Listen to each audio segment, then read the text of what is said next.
ఒక సినీ ప్రేమికుడిగా ఓ అభిమాని గొప్పదనాన్ని చాటి చెప్పే చిత్రం 'ఆంధ్ర కింగ్ తాలూకా' అన్నారు నటుడు ఉపేంద్ర. ఆయన ప్రత్యేక పాత్ర పోషించిన ఈ సినిమాలో రామ్ పోతినేని హీరోగా నటించారు. మహేష్ బాబు తెరకెక్కించారు. మైత్రి మూవీ మేకర్స్ సంస్థ నిర్మించింది. భాగ్యశ్రీ బోర్సే కథానాయిక. ఈ సినిమా ఈ నెల 27న విడుదలైంది. ఈ నేపథ్యంలోనే మంగళవారం విలేకరులతో చిత్ర విశేషాలు పంచుకున్నారు ఉపేంద్ర. ఈ కథని నేనొక ప్రేక్షకుడిగానే విన్నా. స్క్రిప్ట్ విన్నాక ఫ్యాన్స్‌కి బాగా కనెక్ట్ అయిపోయా. సూపర్ స్టార్‌కి, అభిమానికి మధ్య ఉన్న అనుబంధాన్ని ఈ కథలో చూపించిన తీరు బాగా నచ్చింది. అలాగే నిజ జీవిత పాత్రను తెరపై పోషించడం అనేది ఇంకా కొత్తగా అనిపించింది. స్టార్స్ అందరి జీవితాల్లోనూ ఇలాంటి కొన్ని భావోద్వేగభరిత అనుభవాలు ఖచ్చితంగా ఎదురవుతుంటాయి. తానెవరో తెలియకున్నా ఒక అభిమాని ఇంత నిజాయితీగా ఎలా ప్రేమిస్తాడు? తనపై ఇంతటి ఆరాధన భావం ఎలా ఉంటుంది అనేది లాజిక్‌కి కూడా అందదు. కొన్నిసార్లు ఇంతటి ప్రేమకు మనం అర్హులమేనా అనిపిస్తుంది.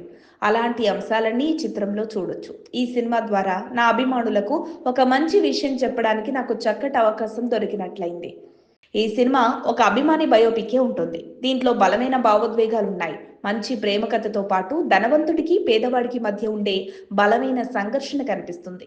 ఇది అన్ని రకాల వాణిజ్యాంశాలతో అందరినీ అలరించేలా ఉంటుంది. ఇందులో సూపర్ స్టార్ సూర్యగా నా పాత్ర కూడా నిజ జీవితానికి దగ్గరగానే ఉంటుంది. ఓ హీరో సినీ ప్రయాణంలో కనిపించే ఆటుపోట్లు, జయాపజయాలు, ఫ్యాన్స్ క్రేజ్ తదితర అంశాలన్నీ దీంట్లో కనిపిస్తాయి. సాగర్ అనే క్రేజీ అభిమాని పాత్రలో రామ్ కనిపిస్తారు. ఈ కథలో మా ఇద్దరి జీవితాలు ఎలా ముడిపడ్డాయన్నది ఆసక్తికరంగా ఉంటుంది. ముఖ్యంగా దీంట్లో ఇంటర్వెల్ సీక్వెన్స్ రామ్ నటన రోమాంచితంగా ఉంటుంది. తనొక స్టార్ అయి ఉండి అభిమానులా జీవించిన తీరు ఆకట్టుకుంటుంది. ఈ సినిమాలో సంభాషణలు ఆకర్షణగా నిలుస్తాయి. నేను ఈ కథ విన్నప్పుడు ఎంత థ్రిల్ అయ్యానో తెరపై చూస్తున్నప్పుడు అంతకన్నా ఎక్కువ థ్రిల్ అయ్యాను.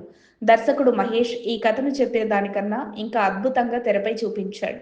నా తొలి సినిమా 'ఏ'ని ఫస్ట్ డే, ఫస్ట్ షో అభిమానుల మధ్య కూర్చొని చూసా. నిజానికది నా తొలి చిత్రం కాబట్టి జనాల్లో పెద్దగా క్రేజ్ ఉంటుందని అనుకోలేదు. కానీ థియేటర్ లోపలికి వెళ్లి చూస్తే కుర్రాళ్లతో నిండిపోయింది. అందరూ సినిమా చూడడం మానేసి నన్ను చూస్తున్నారని టెన్షన్ పడి బయటకొచ్చేస్తే వెనకాలే అందరూ వచ్చేశారు. దీంతో మళ్ళీ లోపలికి వెళ్ళా. ఆ తర్వాత కాసేపటికి పోలీసులు వచ్చి నన్ను జాగ్రత్తగా బయటకు తీసుకెళ్లారు. సినిమాల్లోకొచ్చాక అదే నా ఫస్ట్ డే, ఫస్ట్ షో అనుభవం. ఆ తర్వాత నేనెప్పుడూ నా సినిమా కోసం మళ్ళీ థియేటర్‌కు వెళ్ళలేదు. ఒకవేళ వెళ్తే ప్రేక్షకులు నన్ను చూసే హడావిడిలో సినిమా చూడడం మానేస్తారేమో అని భయం. ఇండస్ట్రీలోకొచ్చిన తొలి రోజుల్లో రజనీకాంత్, రాజ్ కుమార్, చిరంజీవి తదితర సినిమాల్ని ఫస్ట్ డే, ఫస్ట్ షో చూసి ఆస్వాదించేవాణ్ణి. కూలీ ద్వారా రజనీతో కలిసి పనిచేసే అవకాశం రావడం నా కల నెరవేరినట్లయింది. పుట్టినరోజున ఓ వేడుకగా చేసుకోవడం అనేది నా జీవితంలో ఎప్పుడూ లేదు. సినిమాల్లోకొచ్చాక అభిమానులే నాకు పుట్టినరోజున చేయడం ప్రారంభించారు.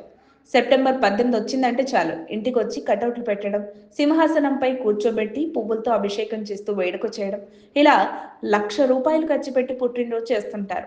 నటుడిగా ఎన్ని విలక్షణమైన పాత్రలు పోషించినా ఇంకా ఏదో కొత్తగా చేయాలన్న ఆకలి ఎప్పుడూ అలాగే ఉంటుంది. దర్శకుడిగా మంచి కథలు చెప్పాలనే తపన కూడా ఉంటుంది.